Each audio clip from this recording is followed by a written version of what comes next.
Ciudad Campus. Temas de orden local y regional por los 100.4 FM UN Radio Medellín.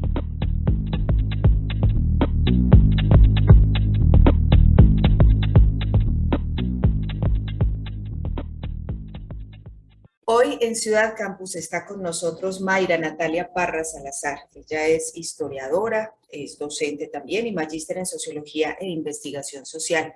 Está con nosotros porque ella fue la ganadora en el año 2015 del premio Jorge Bernal que propone la cooperativa Confiar. Esto con un proyecto que se llamó Territorios en Venta, Ruta de la Minería Mecanizada en Regiones de Exclusión y Pobreza. Hoy llega a nuestro programa para hablar precisamente sobre este proyecto y sobre otro nuevo que le ocupa los días más recientes que se llama Techo de Agua. Bienvenida, Mayra Natalia, a nuestro programa y de verdad es muy agradable poder conversar de este tipo de iniciativas en un espacio como Ciudad Campus. Muchas gracias por esta invitación. Estoy muy contenta de estar acá. Mayra Natalia, yo quiero que comencemos pues por el principio. ¿Cómo se vincula usted con este territorio del Chocó? Usted trabaja en la subregión de San Juan, en el Chocó. Este proyecto de Territorios en Venta, Ruta de Minería Mecanizada en Regiones de Exclusión y Pobreza. Me parece muy interesante porque también toda la vida hemos escuchado esa relación tan ambigua y compleja entre la minería y la pobreza en las regiones, pero creo que de primera mano usted lo conoció y además incentivó acciones para cambiar un poco esa mecánica. Sí, bueno, digamos que el interés de ir a Chocó es precisamente porque es uno de los lugares más biodiversos en el planeta. Era muy importante para mí, era un deseo desde que era niña, conocer la selva chocuana, estar como en esa zona, en esa región en particular. Cuando llego, pues encuentro un panorama muy diferente, empezando porque llego en los años 2000, donde hay un boom de la minería mecanizada en la zona, hay una transformación ambiental muy fuerte, unos impactos ambientales gravísimos, de hecho, pues en muchos casos irreversibles.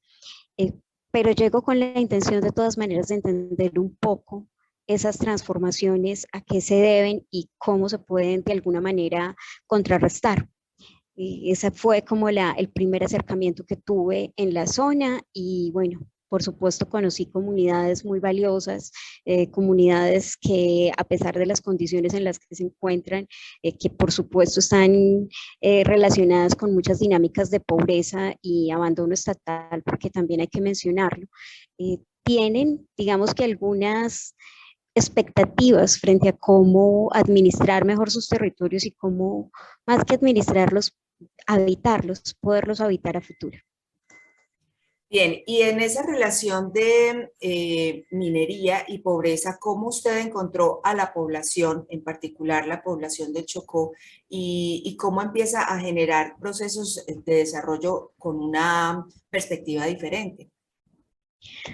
Bueno, es una de las situaciones más complicadas que hay que trabajar allá. Digamos, la minería, por ser una economía de tipo extractivo, eso quiere decir que básicamente se comporta extrayendo los recursos que se encuentran en una área determinada y no necesariamente dejando capital para invertir en esa misma área. Por lo general, lo que nosotros encontrábamos, y por eso se llama ruta de la minería mecanizada, era que había una ruta desde la cual llegaban algunos agentes con su maquinaria a explotar las zonas auríferas y luego, así como llegaban, también se iban, dejando detrás de sí pues todas las transformaciones ambientales, todos los daños. Algunos se quedaban, ¿cierto? Y pasaban a ser, digamos que esa maquinaria pasaba a ser propiedad de algunas familias, incluso de la región. Sin embargo, eso no indicaba necesariamente que el capital que se generara fuera a servir como insumo o como ganancia para ser reinvertido en el mismo territorio chocuano, sino que por lo general se enlazaba con otras partes del país inicialmente y luego con el mercado internacional. Entonces es básicamente una fluctuación de capital desde la periferia hacia los grandes centros de acumulación. Y la gente, la comunidad local, lo que queda, pues a ellos lo que les queda es básicamente las externalidades, lo que llaman las externalidades del proceso de acumulación. Es decir, todo lo que no entra dentro de la contabilidad como el desgaste de la selva, el desgaste de los suelos, la contaminación y la sedimentación de los ríos. Aquí me voy a devolver un poco porque vamos a entrar en su otro proyecto y es que pues quisiera saber cómo o por qué una historiadora termina vinculada con estos proyectos, con la gente, con la investigación social y con proyectos ambientales básicamente, porque pues su otro proyecto que la ocupa en estos días pues también está muy relacionado con el medio ambiente. Una historiadora trabajando en temas ambientales tiene que ver con que desde niña quiero mucho la naturaleza. Desde niña la salud y el bienestar del planeta han sido una de mis más grandes preocupaciones. Sin embargo, pues la vida a veces nos lleva por múltiples caminos, de pronto no por los caminos más directos, y yo terminé estudiando historia y aprendiendo mucho del método historiográfico. Existe una vertiente dentro de la historia que es la historia ambiental, que lo que nos hace es preguntarnos por la historia del medio ambiente y de los seres humanos que lo habitan, ¿cierto? Y además, posteriormente, pues tuve la posibilidad de hacer la maestría en sociología ya mucho más directamente vinculada con temas ambientales. Entonces, esa combinación entre historia y sociología es muy poderosa en términos de métodos, de método y de concepción para guiar una investigación social y ambiental, porque nos permite, por una parte, entender los procesos como eso, como procesos que tienen un origen, por llamarlo de alguna manera, que tienen un pasado que hay que rastrear para poder comprender lo que está sucediendo en el presente. Y las herramientas de la sociología, que por supuesto potencializan todo el análisis que uno puede hacer del presente, aunque lo haya mirado, digamos, remontándose hacia un pasado que puede ser a veces muy distante.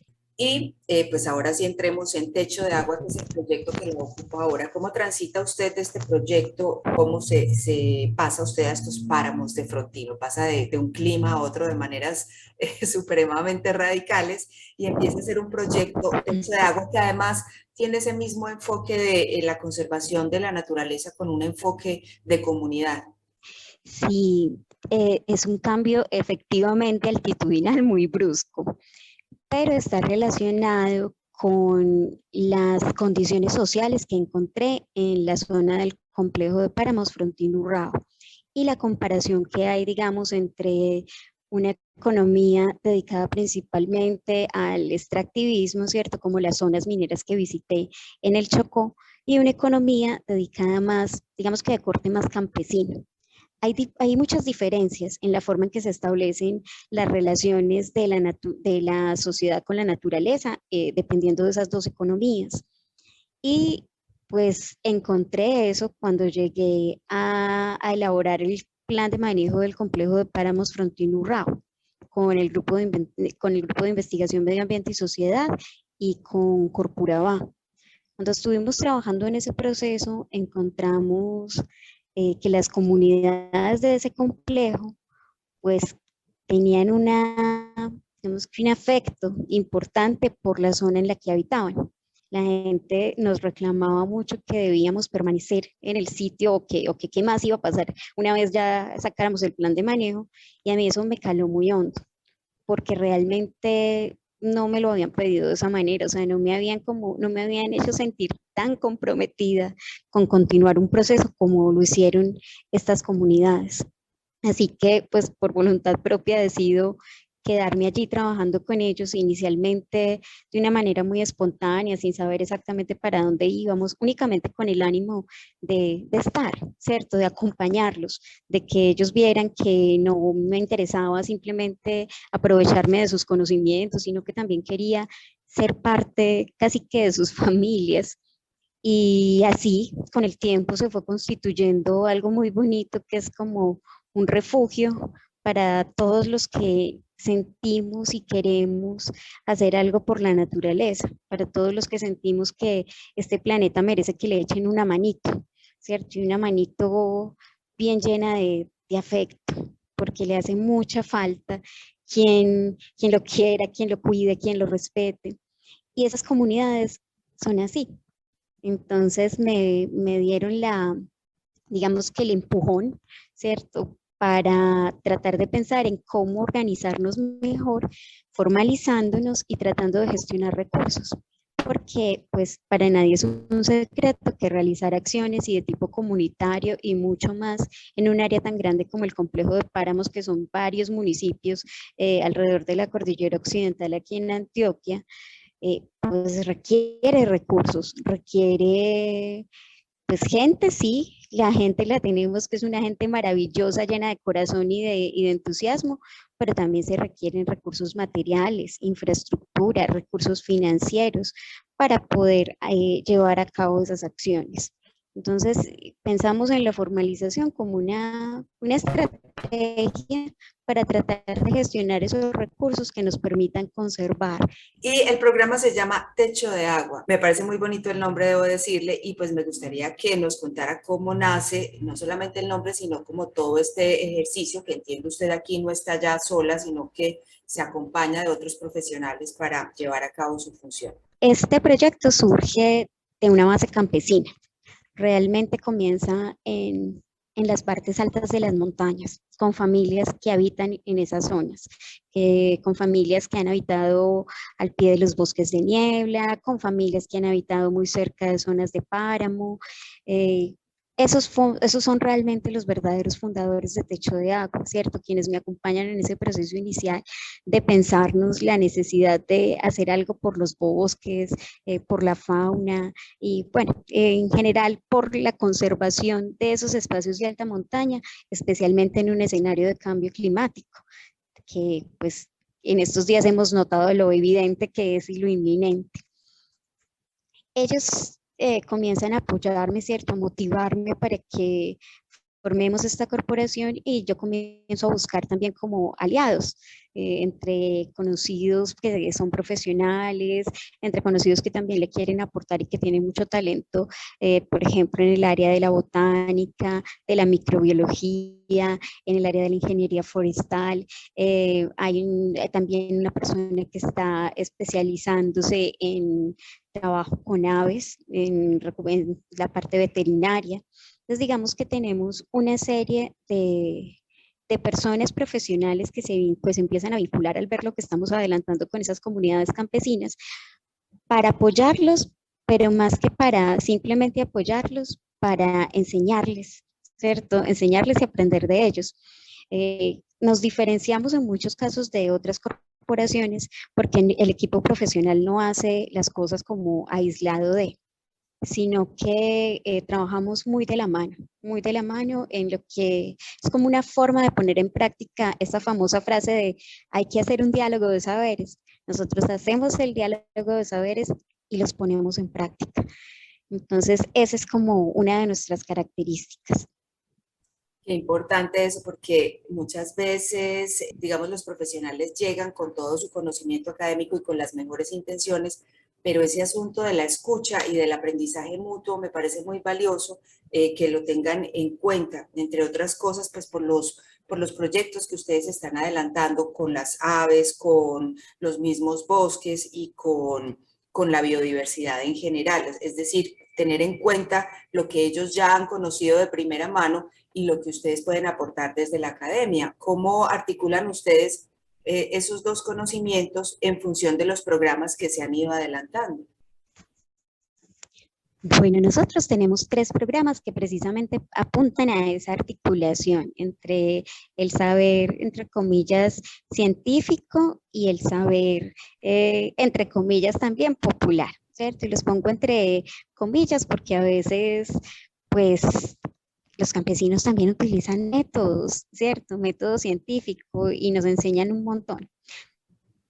Esos 3 programas a través de los cuales logramos hacer esta articulación son, por una parte, la red de custodios de aves rapaces, que lo que invita es a que incluso pues, expertos y aficionados también a las aves y al cuidado de las aves rapaces se vinculen a nosotros a través de una red que está operando en todo el país con voluntarios que hagan monitoreo, que hagan investigación, que hagan educación o que ayuden con una red de alertas para identificar cuando hay posibles conflictos entre las aves rapaces y algunos pobladores campesinos o alguna amenaza potencial para estas aves.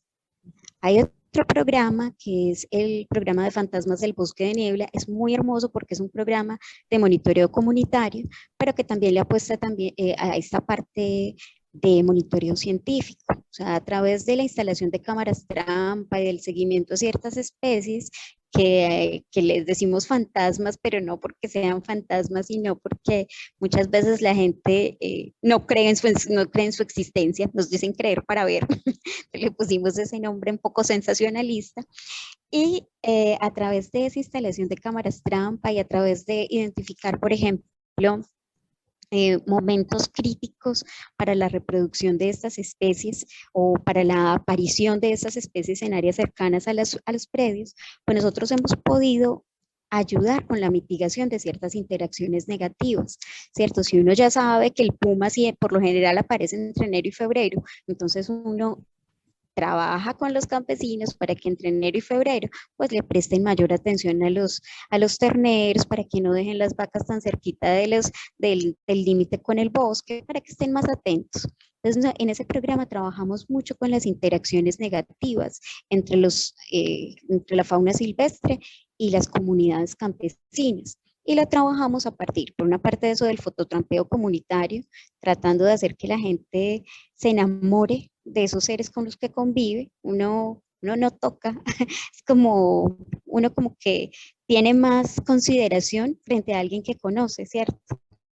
Entonces, lo tratamos de hacer a través de la sensibilización, pero también a través de eso, de buscar, de plantear herramientas concretas, de diseñar estrategias concretas de adaptación para la mitigación de esas interacciones.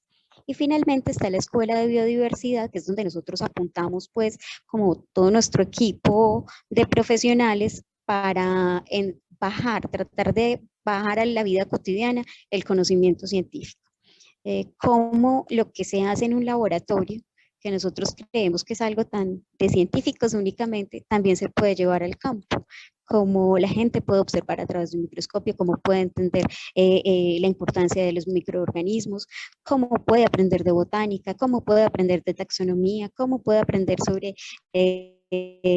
nombres científicos de las aves, o sea, cosas así de básicas. Y eso es lo que tratamos de hacer. En los tres programas, digamos que el eje transversal es la parte de gestión social del conocimiento, cómo nosotros motivamos a las comunidades para que ellas mismas generen conocimiento o para que nos acompañen en ese proceso de generar conocimiento, y cómo nos esforzamos porque ese conocimiento al mismo tiempo sirva para sensibilizar a otros. Nosotros hablamos de ecosensibilizar y queremos eso, ecosensibilizar a otros, que haya la posibilidad no solamente de tener muchos datos en la cabeza, sino mucho corazón puesto en todo lo que hacemos.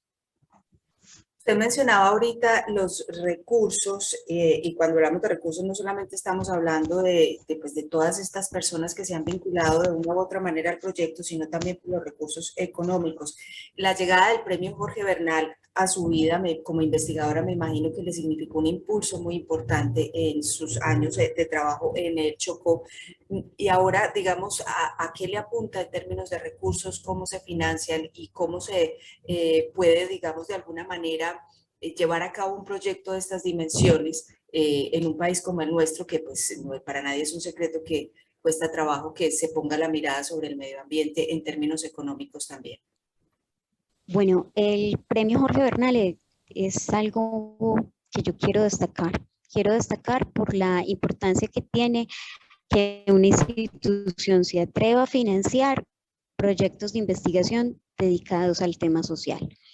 Por lo general, las instituciones apuntan a financiar otro tipo de investigaciones, investigaciones más aplicadas, investigaciones que generen algún tipo de rentabilidad, pero el premio Jorge Bernal apunta a este tipo de investigaciones que a veces parecen más unas utopías que algo que efectivamente pueda desembocar en un tema de rentabilidad.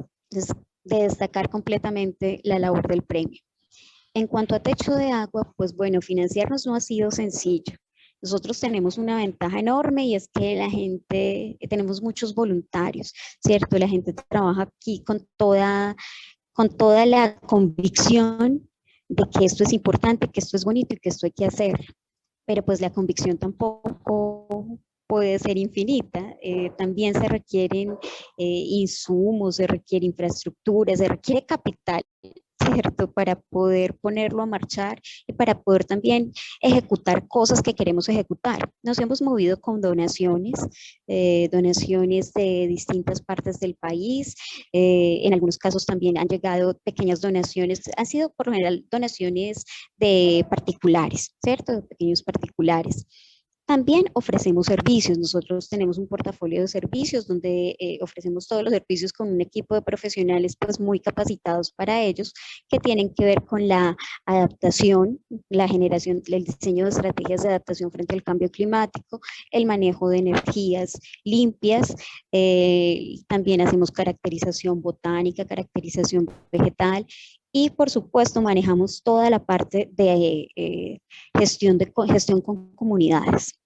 Entonces, lo que se conoce como educación ambiental, capacitaciones para empresas, manejamos pues un portafolio amplio que nos permite como movernos en esas distintas áreas y también de alguna manera generar empleo para esas personas que están en zonas rurales.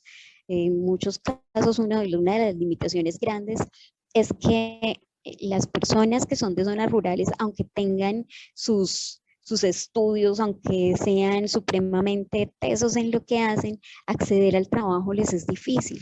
Nosotros también queremos dignificar esa condición, ¿cierto? Tenemos principalmente esos medios. Esperamos, por supuesto, más donaciones, más contratación en servicios y participación en convocatorias. Para eso tenemos pues muchas alianzas, estamos generando alianzas con municipios, estamos generando alianzas con instituciones y esperamos pues todo el apoyo que nos quieran brindar aquí en Techo de Agua. Este es un techo que nos cobija a muchos y todos los que quieran venir y trabajar por la naturaleza son bienvenidos. Precisamente a eso iba, Mayra, y pues antes de despedirnos me gustaría que nos contara cómo se puede uno vincular con su corporación, Techo de Agua, y pues qué proyectos tienen para el futuro cercano. Bueno, a nosotros nos pueden contactar a través de nuestras redes sociales. En Instagram nos encuentran como @techo de agua, en Facebook nos encuentran como @techo.agua y nos pueden contactar a través de nuestro correo, que es techodeagua@gmail.com. El sitio web esperamos sacarlo muy pronto, pero por ahora a través de esos canales nos pueden contactar. Proyectos tenemos muchos. Estamos fortaleciendo bastante la parte de la red de custodios de aves rapaces, el monitoreo de unas especies que son las rapaces nocturnas, la lechuza y los búhos.